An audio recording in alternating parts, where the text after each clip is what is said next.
Жабайы алма. Көз бен қыз 3 бөлім. Осы күндердің бірінде апам мен Нұғманның өзара сөйлескен бір сөздерінің куәсі болдым. Бұғалай, Нұғман-ау, соғыс болса мынау күннен күнге арқаға аяздай батып қыса түсуде. Қолда барының бәрін қыс демей, жаз демей жөнелтіп жатырмыз. Қымтып қалған, жасырып қалған ештеңеміз жоқ. Мынау қызыл қырманның үстінде ұртымыз толып ас жеп жүрген ешкім жоқ. Артық түйір тамағымыздан өтпейді. Бәрін майданға жөнелтсек екен дейміз. Атың өшкір жауды тезірек жеңсек екен дейміз. Жатсақ тұрсақ ойлайтынымыз сол. Ал сөйтіп отырып, айдалатындай жазығымыз не біздің? Біз деп отырғаным, Нұрсұлу кім, мен кім, басқа әйелдер кімдер? Бірімізден біріміздің еш айырмамыз жоқ. Бәріміздің жұтып отырған уымыз да бір. Қайғы қасіретіміз, тілегіміз де бір. Ендеше, біздің бірен-саран абайсыз кеткен жеріміз болса, неге кешірмеске? Нұғман бірден жауап берген жоқ. Ойланып отырып қалды да, біраздан соң: кешеден бері ойлай менің де басым қатты. Нұрсұлуға ара түсудің бар жолдарын ойластырып көрдім. Сөйтсем қиын екен. Еш амалы жоқ екен. Ұрлығымен қолға түскен соң, оны құтқару еш мүмкін емес. Уақыт болса мынадай, ауыр, деді. Оныкі ұрлық емес қой, шашылып жатқан масақты ғана жинап алды. Қазіргі уақытта масақты жинауда ұрлық. Бір түйірден жерге түспесін, ысырап болмасын дейміз. Сол үшін күресіп отырмыз. Сөйтеміз де, астығы орылып алынған жерде шашылып қалған масақ бар, соны тергенеді деп ақтау айтқымыз келеді. Ал ертеңгі күні сол сөздің өзі үлкен әңгімеге айналса не демекпіз? Онда кім жауап беруі тиіс заң алдында? Осы жағын ойландыңыз ба? Ойланатын несі бар? Егіні орылып кеткен жерлерде қаншама астықтың ысырап болып шашылып жатқаны рас қой. Оны неге мойындамайсыз? Көреген өкіл соны неге көрмейді? Мақұл, көрді делік. Сол үшін біреу жауапқа тартылу керек қой. Кінәлі адам тартылсын жауапқа, тартсын жазасын. Онда қайсымыз кінәліміз? Сіз бе? Мен бе? Сіз де, мен де кінәлі емеспіз. Бәлкім, онда анау машиналарды айдап жүрген жасөспірім балалар кінәлі шығар. Олар да кінәлі емес. Қайта олардың сөйтіп істеп жүргендеріне рахмет айту керек. Сонда кім кінәлі? Кәні, айтыңызшы, жазаға кімді тартайық? Апам үндемей қалды. Сөйтіп, Нұрсұлуды айдатып жіберіп қойып отырмақпыз ба? Деді ақырында. Қолдан келер дәрмен жоқ. Оны соттай ма? Соттайтын шығар. Онда мені де соттасын, анау басқа әйелдерді де соттасын. Топырақ жеп отырған жоқ. Біздің балаларымыз да осы астықтан жеп отыр. Еңбекке ешкімге түйір астық бергеміз жоқ. Бірақ жұрт қалай алса олай алсын. Бәрібір осы астықтан ұрлап ішіп отыр ғой. Ендеше бәріміз де жауапқа тартылуымыз керек. Әй Бағилай, айтасың-ау. Жә, бос сөзді қоялық. Неге бос сөз апырау? Неге бос сөз бұл? Деп апам айқайлап жіберді. Нұрсұлу сотталады екен де, оның артында екі кішкентай баласы мен кәрі шешесі еш панасыз жылап еңіреп қалады екен. Ертең олар аштан өлсе қайтеміз? Оған кім кінәлі болмақ? Білмеймін. Басым қатты әбден. Сен бастықсың. Ауданға бар. Сөйлес аудан басшылармен. Не деп? Ұрлық істеген адамды босат деп пе? Құдай-ау, ұрлық емес қой. Шашылып қалған масақты терді ғой. Өйтіп айтуға болмайтынын өзің де білесің ғой. Айтуға болады. Неге болмасын? Айт. Шашылып жатқан масақтарды айт. Өкілдің соны көрмей жүргенін айт. Соттаса, бүкіл ауылымызды тегіс соттасын. Барлығымызда ұрлық жасап отырмыз. Жалғыз Нұрсұлуды байлап беріп, көгермей-ақ қоялық. Менің кесімім осы. Егер айта алмаймын десең, мені жібер ауданға. Мен айтайын. Нұғман тағы да ойланып отырып қалды. Мен ертең жүрем ауданға, деді әлден уақытта. Бұл түні апам қырманға барған жоқ. Қызыл іңірден төсегін салды да, басын тасқы борап байлап ап, ауырған адамдай ақылеп-ұқылеп дөңбекшіп жатты да қойды. Мен де көпке дейін ұйықтай алмадым. Шынында да апам дұрыс айтады. Бүкіл ауыл топырақ жеп жатқан жоқ қой. Қай үйге барсаң да қуырған бидай, талқан, кейін нан жеп отыр. Олар қайдан алады сонда? Әрине, колхоздың астығынан. Бірақ кім қалай алып жүр, ол жағы белгісіз. Мәселен, біздің үйге күнделікті жейтін астықты қайдан, кім әкеледі? Апамның да, Нәзира әпкемнің де қалталарын, яки шөлкелерін қағып жатқанын көрген емеспін. Бірақ күнделікті ішім жем әкеп тұратындары анық. Әйтпесе біз баяғыда аштан қатерледік қой. Демек біздің үйде ұрлайды астықты. Олай болса апам айтқандай, бүкіл ауылды соттау керек қой. Бір сәтке бүкіл ауылдың сотталғанын, бүкіл ауылды милиция кеп айдап апарып қамап қойғанын көз алдыма елестетіп көргем. Арқам мұздап кетті. Тіпті қорқынышты екен. Онан да со бір адамды соттағандары дұрыста. Тек Нұрсұлудың кәрі шешесі мен 2 баласына обал. Әлігінде кешкісін есіктердің алдында сүмірейіп тұрған балаларын көргенімде жаным қатты ашыды. Көздері жаутаң-жаутаң етіп аяныштақ. Апам аунап түсті. Деп күрсінді. Нұғман ауданға таңғылаң бере аттанып кеткен екен. Ертеңіне күннен киген кезде қайтып оралды. Үйіне де соқпастан бірден тура қырман басына келді. Өңі қуыш беректей боп-боз, адам шошырлық еді. Көз жанары бұлыңғыр, күзгі аспан сияқты кіртиіп мүлде жансыз қарайды. Көкшіл ме, қоңыр ма, сарғыш па айырып болмайды. Аттан түскен бойда сабанға шалқалап құлай беріп көзін жұмды. Сөйтті де көпке дейін сұлық түсіп жатты да қойды. Апам қасына отырып сусын ұсынған. Нұғман сонда ғана көзін ашып, өзін қаума жаулап, Нұрсұлудың бір хабарын білгісі кеп телміре қалған жұртқа басын шайқады. Болмады, босатпады, ісін сотқа беріп қойыпты, деді. Мұнан әрі ол ештеңе деген жоқ. Жұртта қазбалап ештеңе сұрамады. Нұғман мен апам екеуі жеке қалған. Ұрлық емес екенін, шашылып қалған масақты ғана теріп алғанын түсіндіріп айттың ба? Деп сұрады апам. Жоқ. Неге? Айта алмадым. Оны айтқан күнде лабогрейка мен шөп машинасында жүрген жасөспірім балалар жауапқа тартылады екен. Мына көрші колхозда сондай 2 баланы отырғызып қойыпты. Өзің айтшы, өйтіп жауапқа тартқызатындай жас балалардың жазығы не? Оларды соттатуға дәтім бармайды. Апам сағы сынғандай тұнжырап, қабағы кіртиіп, бет-аузының әжімдері көбейіп, мүлде аянышты боп кетті. Әйтеуір қалай болған күнде де біреу отыр керек десеңші. Біреуді құрбан ғып, шетке шығару керек екен ғой. Иә. Ой. Со күні кешке қарай қатты жел тұрып, көзді ашырмайтын топырақ боран соқты. Жер мен көк әлем тапырық ұйтқыған шаң болып кетті. Жұмыс тоқтатылып, жұрт қолдарына түскен киіз алаша киім-кешектермен қырмандағы астықты жауып үлкен әбігерге түсті. Дауылдың арты жаңбырға айналды. Қазанның қара дауылы деген осы. Ал енді астықты тез орып алмасақ, күннің райы осыдан осылай бұзыла бастайды, деді Байдалы шал. Байдалы шалдың қазаны ескіше октябрь айының алғашқы күндері еді. 3 малатас пен 1 малатилка тоқтаусыз жүрген соң шыдатсын ба? Қырмандағы маяланған астық бірер жетінің ішінде тегіс бастырылып бітті. Шөп машина мен лабогрейка бізге күнделікті бастыруға астық бауын шауып үлгере алмайтын болды. Арбамен, сүйреткімен келгенін со келген сәтінде бастырып тастаймыз да, аттарды доғарып қойып, қарап отырамыз. Біз тоқтаған сайын шолақ қол өкілдің түсі түнере түседі. Мыналарды неге тоқтаттыңыз? Деп Байдалы шалға кеп шүйлгеді. Мен қайтейін? Дейді Байдалы шал есі шыға абыржып. Осы қырманның басшысы сіз емессіз бе? Қайтсеңіз де жүргізіңіз. Апыр-ай, енді қайттым. Әй, осы қырманға басшы боп, абырой алмаспын деп ағем. Айтқаным келді. Әлгі бригадир қайда екен? Әй, Қанат, атыңа міне сап, шауып барып апаңды шақырып келші. Комбайн жақта жүрген шығар.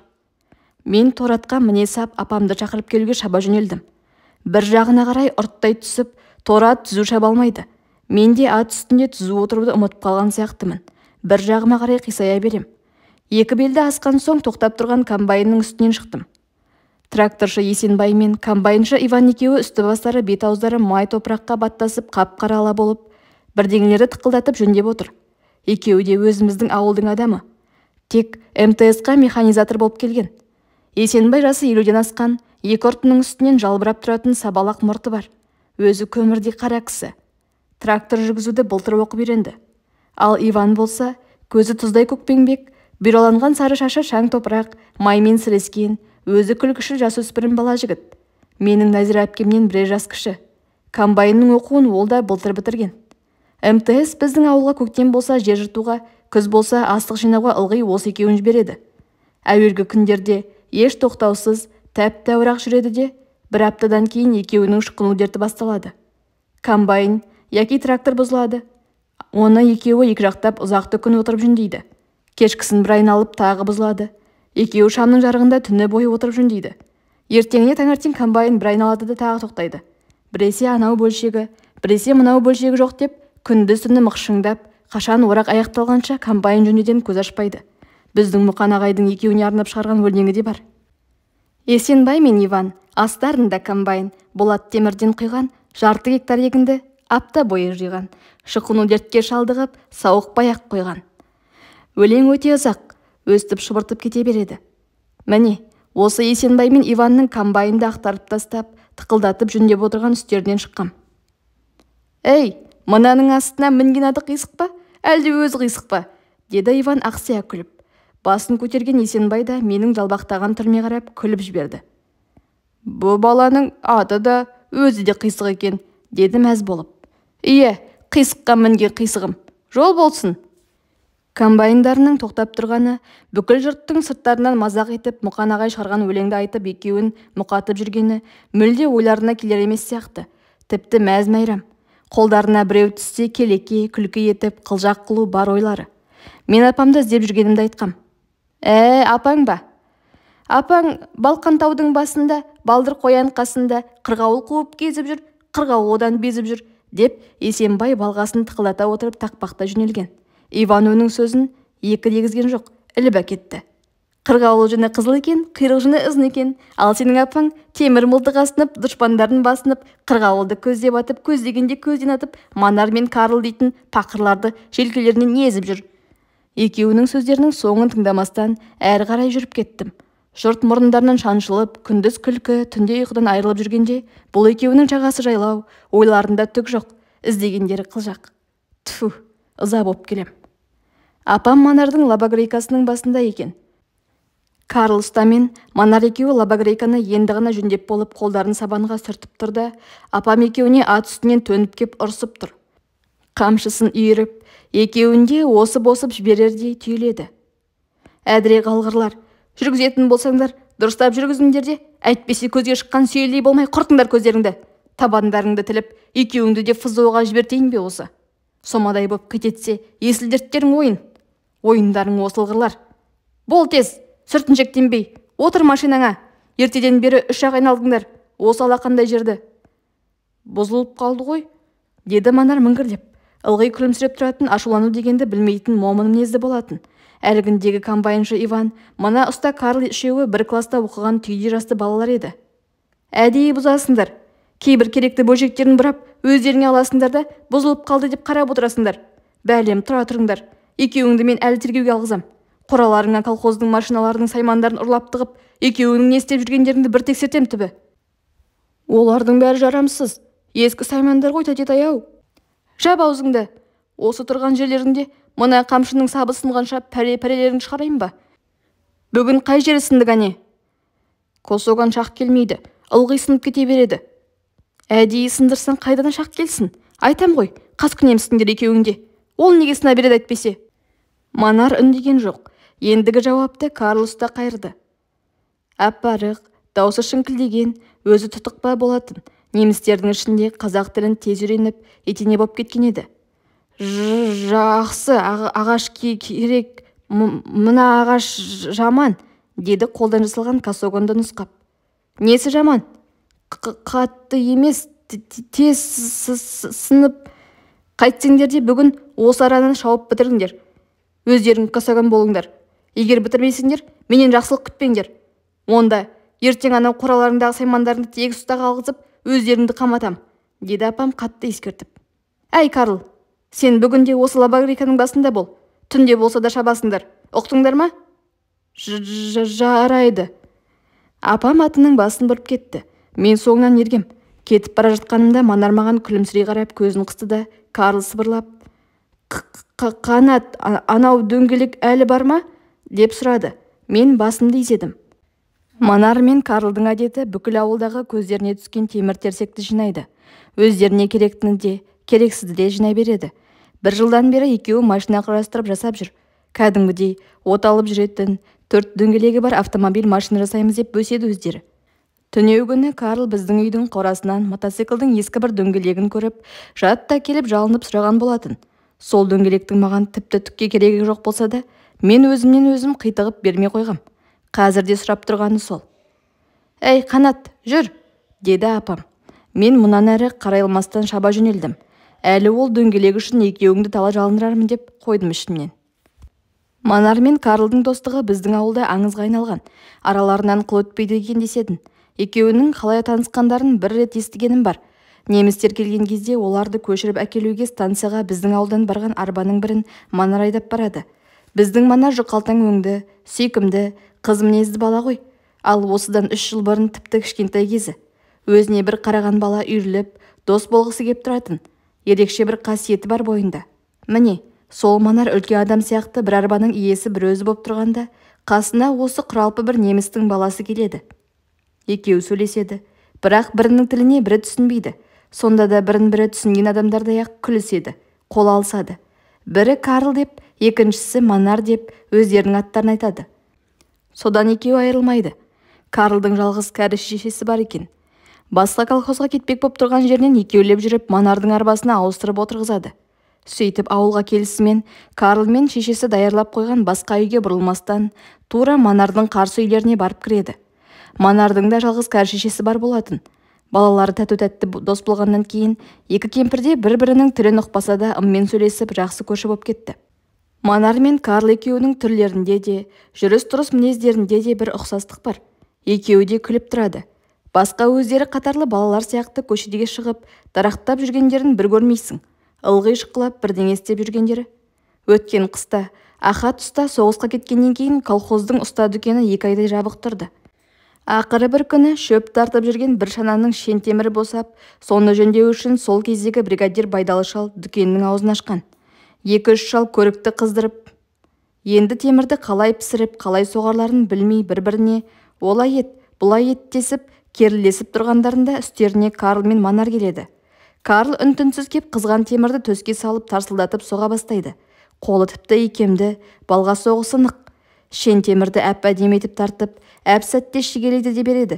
Мәз болып қуанып кеткен Байдалы шал дереу сол арада Карлды ұстайтып тағайындайды. Карлдың ұста болу тарихы осылай. Апам маған ренжіп ұрысқанда ылғи осы екеуін кесе-көлденең тартып мақтайды. Екеуі де еңбек сүйгіш, талаптары таудай өнегелі, жақсы балалар деп жер-көкке сыйғызбайтын. Маған солардан үлгі ал, солардай бол дейтін. Енді қазір апамның екеуіне сонша қатты ұрысқанына таңырқап келемін. Оның қалай деп апамнан сұрауға батпадым, өйткені ашулы еді. Қырманға келісімен неше күннен бері тісін қайрап жүрген шолақ қол өкіл ал кеп жаналқымға алды дейсің апамды. Дәл қазір апамды айдатып жіберетін шығар деп зәрем кетті менің. Астық қайда? Неге орылмайды? Лабаргрейка сынып қалыпты. Неге сынады? Неге? Немене? Қаскүнемдік істегің келе ме? Әдейі сындырып отырсың ғой. Жауапқа тартыласың. Сотқа берем мен сені. Қолмен ұр, орақпен ұр. Бүгін мына қырманда астықтың бауы болатын болсын. Егін орағының нашар жүріп жатқанына апам кінәлі болу керек. Өйткені жайшылықта өзіне бұлай айқайлаған адам болса көкесін танытып жіберер еді. Ал мына шолақ қол өкілге ләм деп үн қатқан жоқ. Өңі қара күрең тартып сызарып, тістенген күйінде атына мініп қайта кетті. Біраздан кейін арбаға сүйреткіге тиелген астық баулары келе бастады қырманға. Бұл күні біз қырманнан түнде қайттық. Қырманның басында қона салатын едік, бірақ түн суық екен. Жалаң аяқ, жалаңбас күйімізде тісіміз тісімізге тимей қалшылдап тоңып кеттік. Үйге апамның өзі әкеп салған. Бел орағышын шешіп, сәл-пәл тізе бүгіп, беліне бөтелкемен ыстық су қойып, есін жиғандай болған соң, бел орағышын қайта тасқып, оранып, енді кетпек боп тұрғанында салдырлап жүріп келген арба есік алдына тоқтай қалды. Тәте, тәте! Аттандай дауыстаған Манар. Тағы не боп қалды? Әй, оңбағандар-ай, деп апам сыртқа шыққан. Сөйткенше болған жоқ. Не дейді? Ойбай, не дейсің? Деген үрейлі дауысы естілді. Үйдегі біздерде сыртқа ұмтылдық. Апам арбаға үңіліп, қалай болды, қалай? Дей береді. Арба үстінде қинала ыңырсып біреу жатыр. Карл-ай, әй Карл, айналайын. Деді ыңыранған Карл. Мама. Манар деп қыстығын тістеніп жылап жіберді.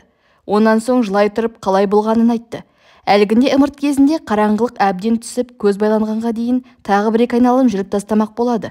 Сөйтіп екі айналып, енді үшінші айналымның орта тұсына жеткен кезде шалғасынан біреу баж ете қалады. Аттарды тоқтатқанша едәуір сүйретіп тастайды. Секіріп түсіп қараса Карл. Соның алдында ғана мен сені қырман басында күтемін деп кетіп қалған болатын. Екеуміз түнделетіп Шымырбай шалдың үйіне қауын жерге бармақ едік. Мұнан әрі Манар сөйлей алмай тағы да өкіре жылады. Әжем үйден алып шыққан шамның жарығында апам Карлды қарай бастаған. Өне бойында сау тамтық жоқ. Қан. Үстіндегі киімдеріне дейін тілім туралып кетіпті. Астына төселген сабанында шылқыған қан. Апам шыдай алмай теріс айналып кетті. Айналайын-ай. Дереу қоңырға дәрігерге шабу керек. Бұл күйінде мына түнде алып жүруге болмайды. Кім барады енді дәрігерге? Деді өзімен өзі кеңескендей күңкілдеп. Жә, менің өзім барамда, деді онан соң. Тек мына баланы қазір үйіне апару керек. Байғұс-ай, шешесінің жүрегі жаман еді. Әже-ау, сіз мына көршідегі немістің кемпірлерін оятыңыз. Соларды ертіп, қазір мына баланы үйіне апаралық. Шешесін шошытып алмау керек. Мама! Шыда, айналайын. Қазір мен дәрігерге алып келем. Әже-ау, барсаңшы енді тез. Барайын. Ой, сорлай. Маңдайының соры 5 ел екен-ау. Ой, соры ашылмаған бейбағай. Сен не қып тұрсың, дірдектеп, деді апам маған жалт бұрылып. Кір үйге. Анау кішкене балалар шошымасын. Солардың қасында бол. Мен үйге кірдім. Есік алдындағы арбаның жүрісі біртіндеп ұзап кетті. Әжемнің бауырына ғана жатып ұйықтап үйренген інілерім Болат пен Жанат ұшып тұрып, ал бақырып жыласын әжелеп. Екеуін олай деп жұбатам, бұлай деп жұбатам. Кәне қойсыншы. Онан сайын өршеленіп бірінен бірі асырып бақырады.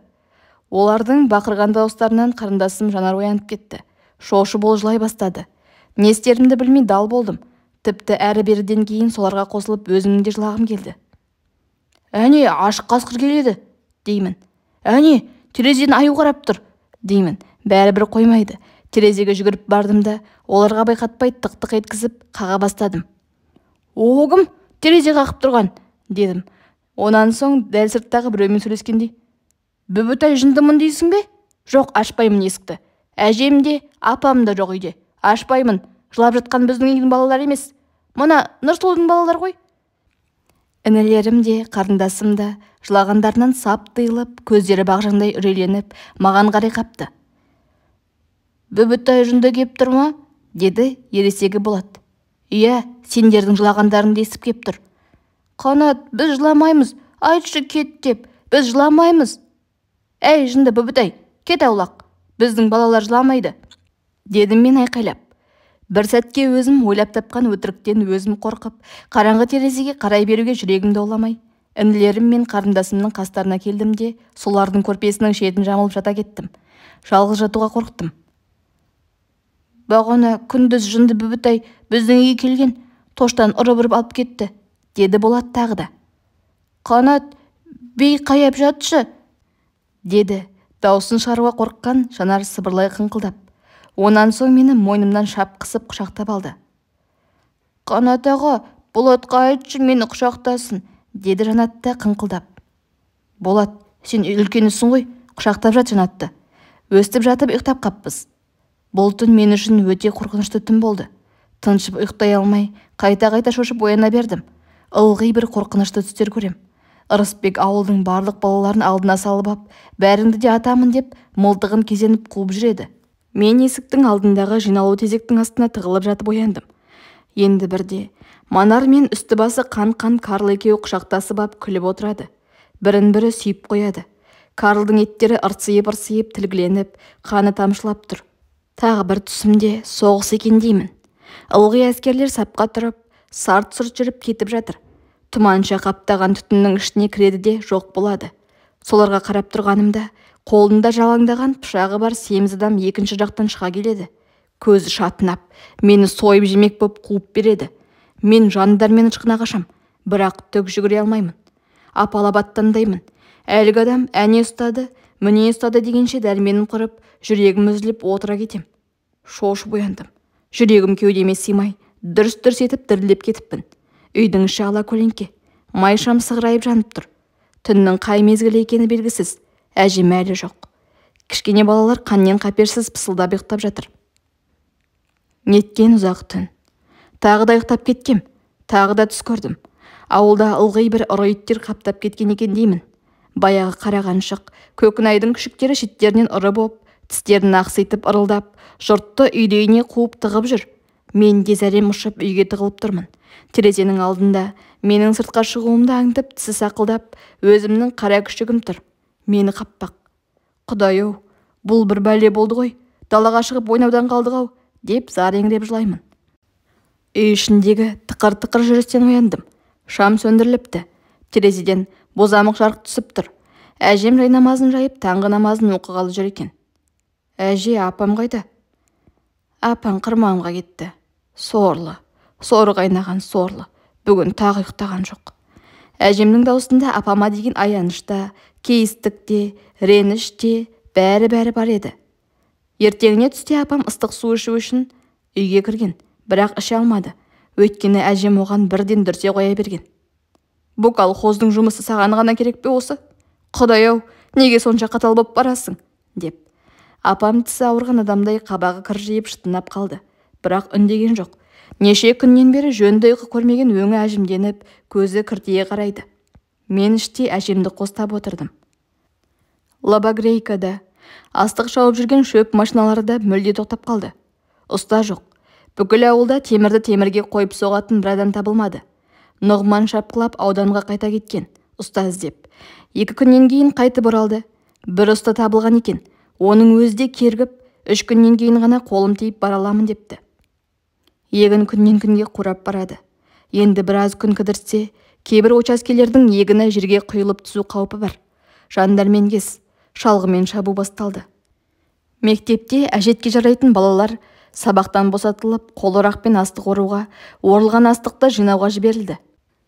Колхоздың ең алыс участығы Күреңбелдегі егін орағында жүргенімізге біраз күн болды. Үлкендер шалғымен шабады.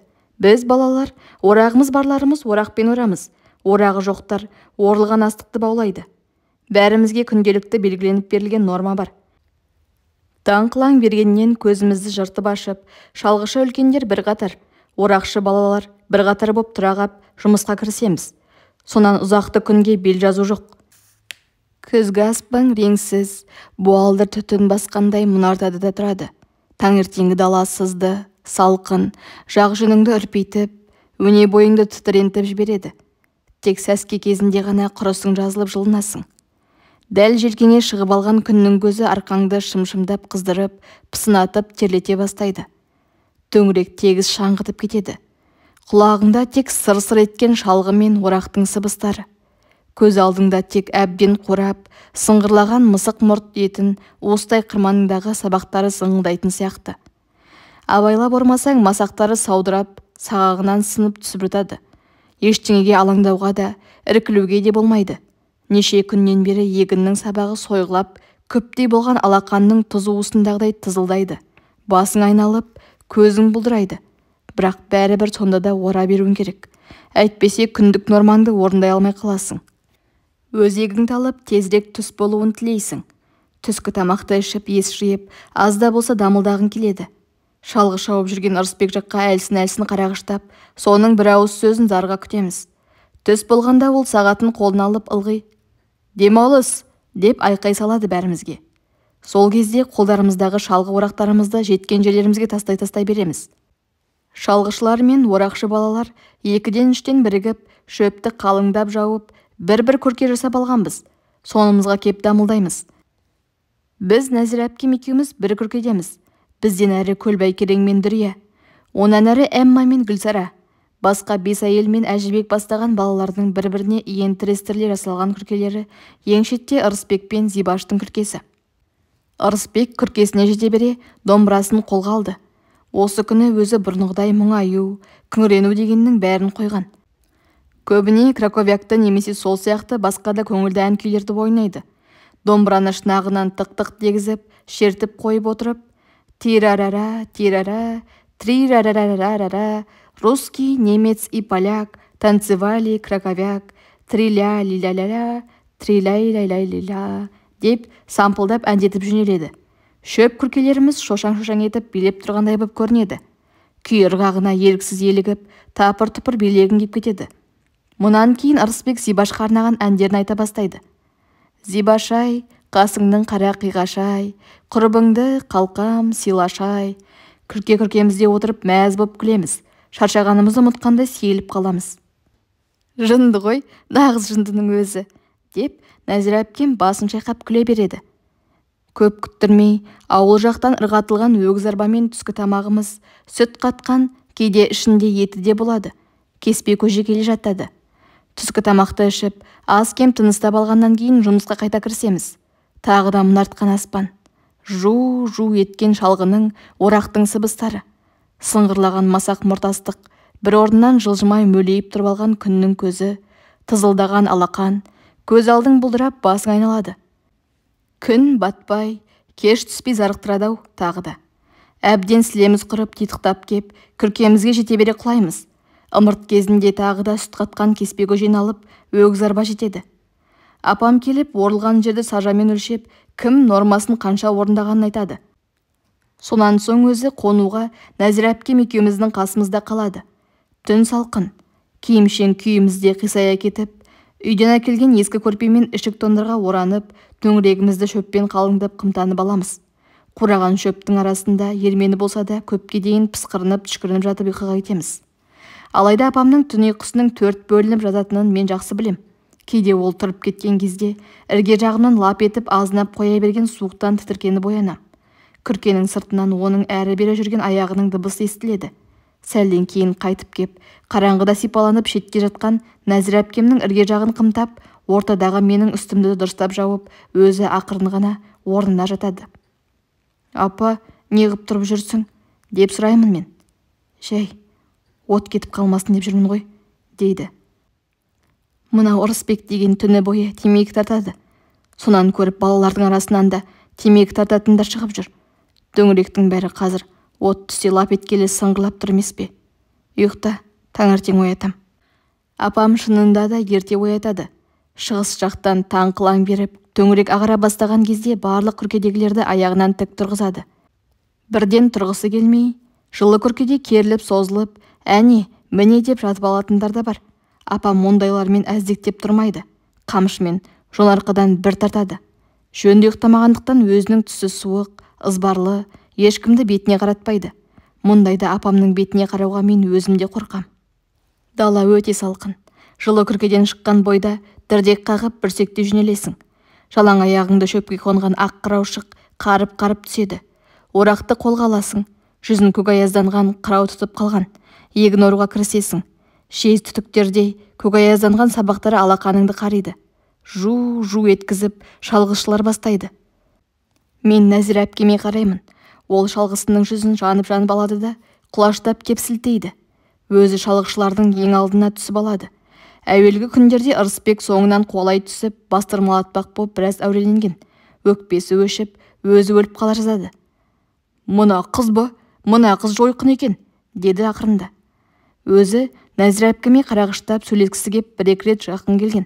Нәзира әпкем теріс қарап, мүлде сөйлеспей қойды. «Өзінің көзі жаман, тіпті суқаным сүймейді», деді кейінірек күркеге келгенімізде маған.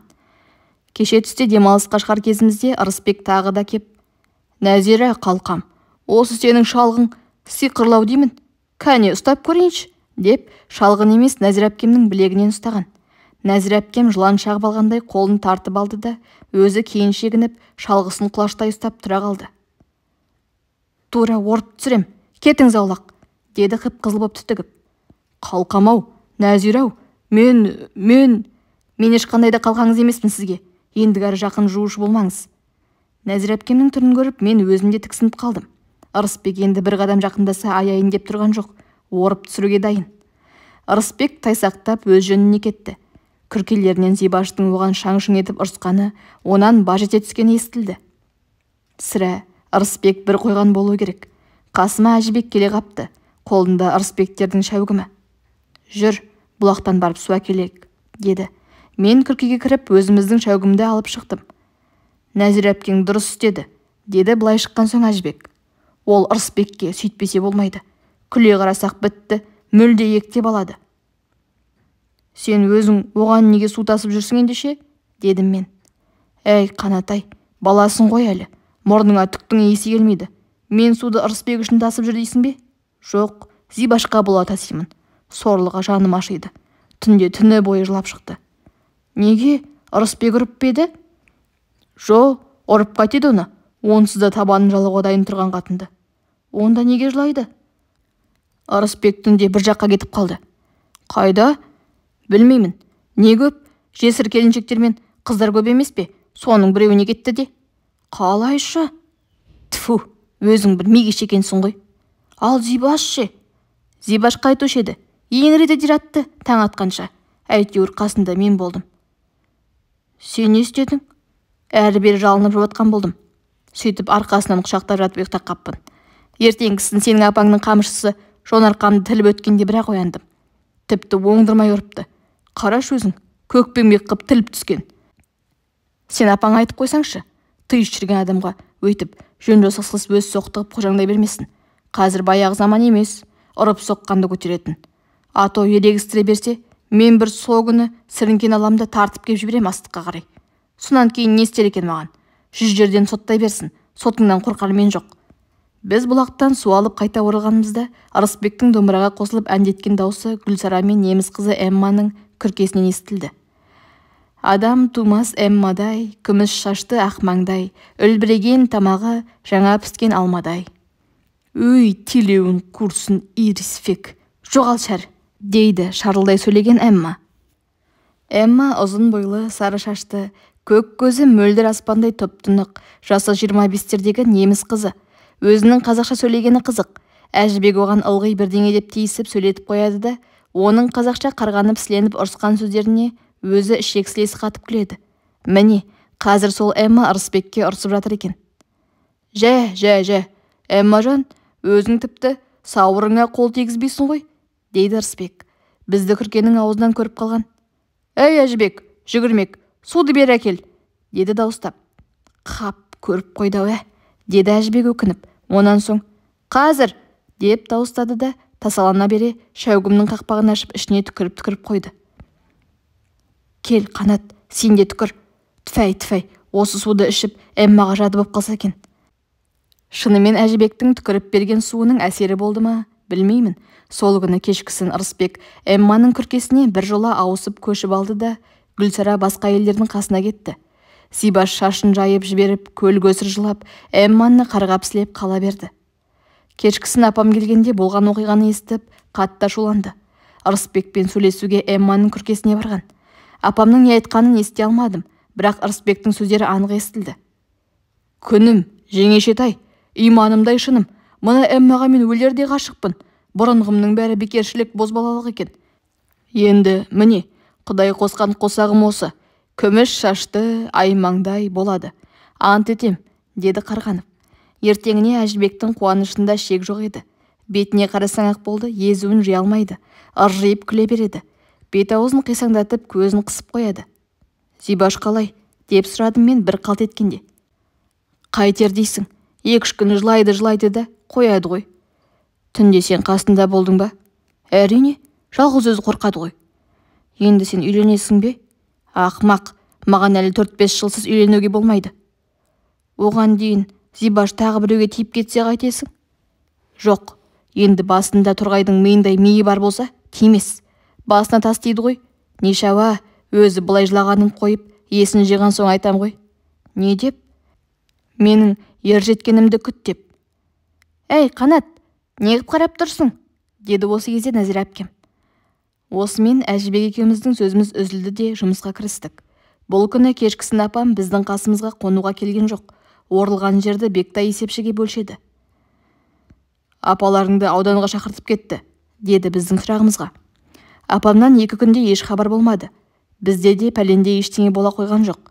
Күні бойы бел жазбай орақ орамыз. Түскі дамыл кезінде Ырысбек домбырасын қаққылап, краковякты ойнайды. Эммаға шығарған әндерін айтады. Соны тыңдап біраз сейіліп қаламыз. Кешкісін қымтанып оранып ап, ермен шөпке түшкіріп жатып қатып ұйықтаймыз. 3-ші күні таңертең оянғанымызда аспан тұтасып бұлттанып күн жауып тұр екен. Ауа райы ызғарлы. Жоңғардың шыңдарына қар жауыпты. Көздің жауын алып, әппақ болып жарқырап көрінеді. Әттеген-ай, енді 2 күн ашық тұрғанда мына участокты бітіріп кететін едік-ау, деді Нәзира әпкем. Орақ тоқталды. Ешкім күркесінен шыққан жоқ. Оранып қымтанып қайта жаттық. Ал ұйықта. Талайдан бергі есесі кетіп жүрген ұйқының орнын бір толтырдық. Түсте ауылдан тамақ келген жоқ. Ұйқымыз қанған соң қарнымыз ашты. Әркім масақ теріп әкеп, үгіп, қуырып жеуге кірістік. Ар жағына ел қонып көңілденген соң Ырысбек ән салды. Екі сөзінің біріне Эммасын қосып айтады. «Қойшы, ұят емес пе?» деп сыңғырлай күледі Эмма. Эмма күле береді. Бір кезде Ырысбектің «Жә, болды!» деп ақырған дауыс естілді. Төңірек тым-тырыс тына қалды. Басқа күркелердегі дабыр-дыбыр сөздерде пышақ кесі тоқтаған. Тек Ырысбектің ғана ақырғаны естіледі. «Неменеңе жетісіп күле бересің?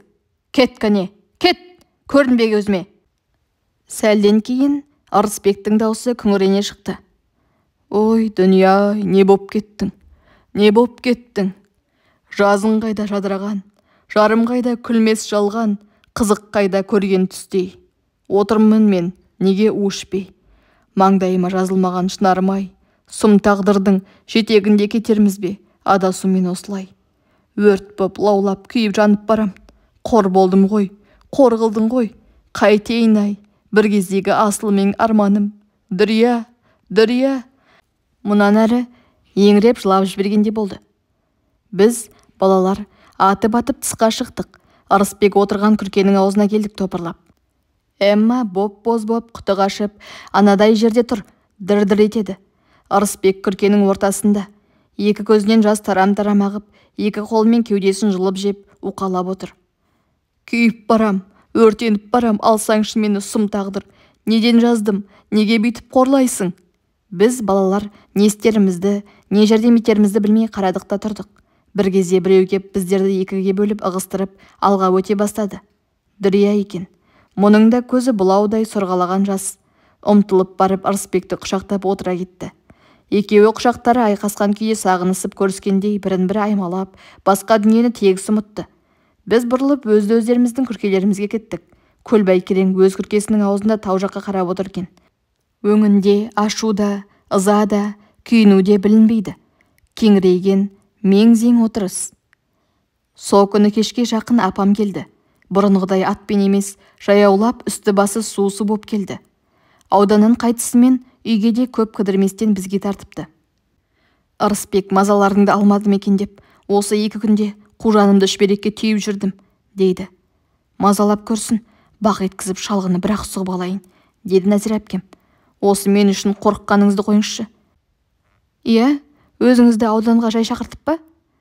Апам шым-шымдай отырып, Нәзира әпкеме бар әңгімесін айтып шықты. Менің ұққаным, оны бригадирліктен босатыпты, өзіне қатаң сөгіс беріпті. Онан соң, әлгі Ырысбек керек еді, шақырып келші, деді маған. Мен барып Ырысбекті шақырып келдім. Ырысбек көп күттірген жоқ, күркенің ауыз жағына кеп отырды. Иә, тақсыр жеңеше, не бұйырасыз? Сені бастық ауылға келсін деді. Не шаруасы бар екен? Білмедім. Онда өз келгенде айта жатар. Жоқ, Ырысбек қарағым, бүгін жетсін деді. Менің бүгін ешқайда барғым келмейді. Өте тығыз шаруа бар деп еді. Неге шақырғанын айтыңыз. Бәлкім, көңіліме қонса жүріп те кетермін. Өкіл екеуінің сөзіне қарағанда сені бригадир етіп сайламақ. Мұна мені ме? Иә, сені. Ырысбек ысқырып жіберді. Жоқ, жеңеше, басқасына көнсем де, онысына көне алмаймын. Бригадирлігін желкемнің шұңқыры көрсін. Апырай, мұна мен, Ырысбек бригадирмін. Ха-ха-ха-ха. Күлейін бе, жылайын ба? Ха-ха-ха. Ырысбек со күлген бойда тұрып кете берді. Көлбай кереңнің күркесінің алдынан өтіп бара жатып, кілт тоқтады да: «Уа, Көлеке, ашуланып тұлданып, кімді қиратасың? Қой оңдайыңды. Жүр, бірге отырып шай ішелік. Ағайынбыз ғой», деді айқайлап сөйлеп. «Тату болайық. Бір қатын ортамызға сыйып жүрер. Қайта сенің әпішің бар ғой. Ал мен байғұста ондай әпіште жоқ». Көлбай керең танауының астынан бірдеңе деп міңгірледі де Ырысбекке ілесіп солардың күркесіне барып кірді. Сытыр-сытыр ақ жауын жауып тұр. Төңірек тұмшаланып, қараңғылық түсті. Тау жақтан жеткен алғашқы қардың ызғары бойды тоңазытып, құрғақ шөпке тығыла береміз. Күрең белдегі астық орылып біткен соң, біз мектеп оқушылары жұмыстан босатылып, оқуымызға қайта кіріскенбіз. 2 дүркін қар жауған. 3-4 күндей ойқырдың бәрі алап естеніп жатты да еріп кетті. Үлкендер жағы күздікке жақсы болды десті. Күн суытты. Түнге қарай жер тоңданып, арық шұңқырлардағы сулардың бетіне әйнек сияқты жылтырап, қабыршақ мұз қатып қалатын болды. Ертеңгісін мектепке бара жатып, сол жұқа мұздардың үстінен шыны басқандай шытыр-шытыр еткізіп сырғанап ойнаймыз. Қырмандағы жұмыс әлі тоқтаған жоқ. Маялап жиналған астық баулары шетінен күнделікті бастырылып, 4 күнде бір рет 3 өгіз арбамен станцияға жөнелтіледі. Нәзира әпкем сол арбаның бірінде жүр. 60 шақырым станцияға күн демей, түн демей жүріп отырып, 4 күнде барып, қайтып оралады да, үйге бір түнеп, ертеңіне қайта кетеді. Апам бригадирліктен түскен соң, Байдалы шалдың орнына қырман жұмысына ауысқан. Сонда күндіз бір мезгіл астық ұшырады да, түнге қарай күзетте болады. Тегінде, қырманның түнгі күзетшісі Көлбай Керең, ал апам болса оны коммунист ретінде оны бақылап, кезекшілікте жүреді. Бригадирлікке Ырысбек көнбей қойғаннан кейін біраз күнге дейін ыңғайлы адам табылмай, ақыры Байдалы шалдың өзі қайта сайланған. Қайта шапқан жау жаман деп, Байдалы шал осы күні тіпті құтырып кетті. Өйткені бүкіл колхозға бір өзі қожа, бір өзі би. Нұғман бүгінде төсек тартып ауырып жатыр.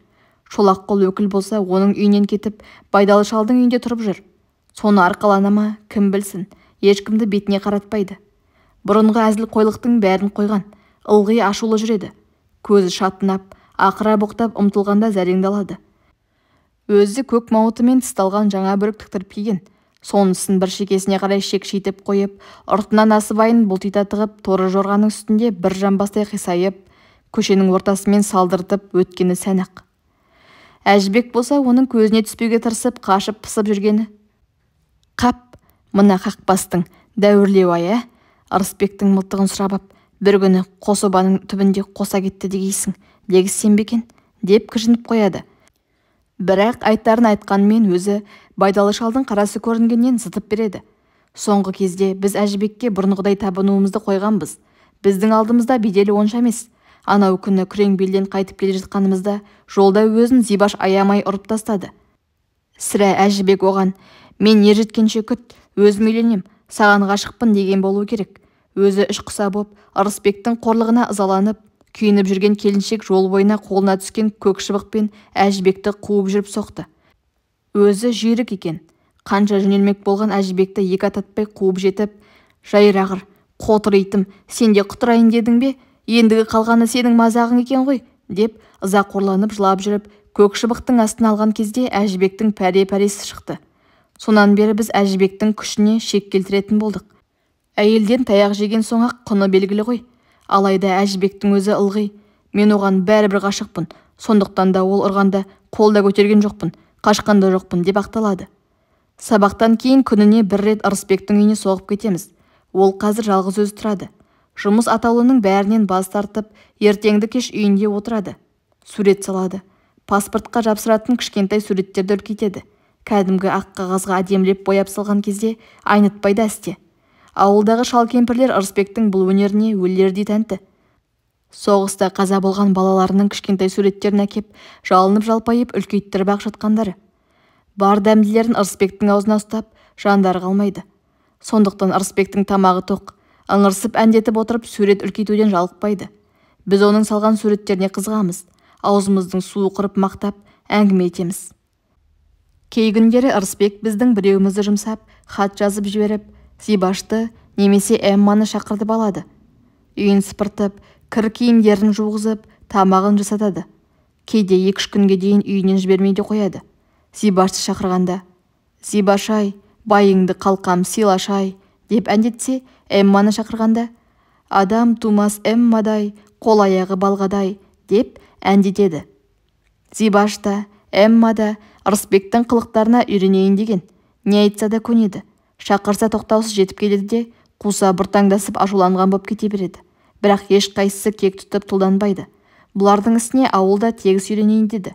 Әуелгі кезде сөкет көріп, әрқайсысын жеке-жеке сөз қып сөгіп жүрді де, кейін тіпті көңіл аударуды қойды. Білмеймін, әжемнің сөзінің қаншалықты жаны барын. Шешең байғұс тап сол күні өлетінін сезді ғой. Сезді, дейтін ақыра күрсініп, омырауын жас жуып. Шынында да апам өлетінін сезді ме, жоқ па, білмеймін. Оның сол күнгі жүріс-тұрысын есіме алсам, ондай өзінің өлетінін сезетінде ешбір оғаш қылығы болмаған сияқты. Ең болмаса, өз ажалымен де өлген жоқ. Сондықтан бүгін өлемін-ау деген ой қатеріне қайдан келсін. Сол күні ертеңгісін мен мектепке кеткенде ол қырманнан түнгі күзеттен қайтып көрпе-жастықтарды далаға шығарып жайып, киіздерді қағып түске дейін үйдің ішін әктепті. Қарағым-ай, өзің титықтап шаршап жүргеніңде бекерге әуре болдың ғой деген әжемнің сөзіне октябрь мерекесі кеп қалды. Үйдің іші таза тұрсын да, депті. 7 ноябрьге 4-ақ күн қалған еді. Онан соң көкемнің және өзінің сандықтағы жатқан бір киер таза киімдерін шығарып, тегіс қағып сілкіп, күн көзіне арқанға іліп қойыпты. Шамамның келгенінде ондық-мұндықтарды шығарысып, қолғабыс етіп жүргем. Бір қайырылып үйге кірсем, деді әжем кейінде сол сәтін еске алып. Марқұм, айнаның алдында бөртпе шәлісін басына салып, бүйтіп өзіне өзі төніп көп қарап тұр екен. Менің кіргенімді де байқаған жоқ. Топырағың торқа болғыр. Кейде бір кербез тарта қалатын керім сал еді ғой. Жаратқан, жақсыны Құдай қойсын ба. Әжем мұнан әрі кимешегінің ұшымен көзін сүртіп аз-кем жылап алды. Жалған-ай десеңші, мен қақпаста да Құдай сүйер қылық жоқ қой. Бір кезде со бөртпе шәлі үшін ықсаным, менің көкем. Екеуін 2 күн үйге жолатпай қуып ем. Екеуі алғаш қосылған жылы қалаға базарға барып сонда ықсан сатып алып берген екен.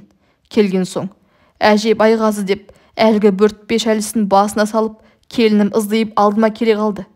Неден сайтаным ұстап қалғанын білмеймін. Әйтеуір аяқ асты өз теріме өзім сыймай тырса қалғаным.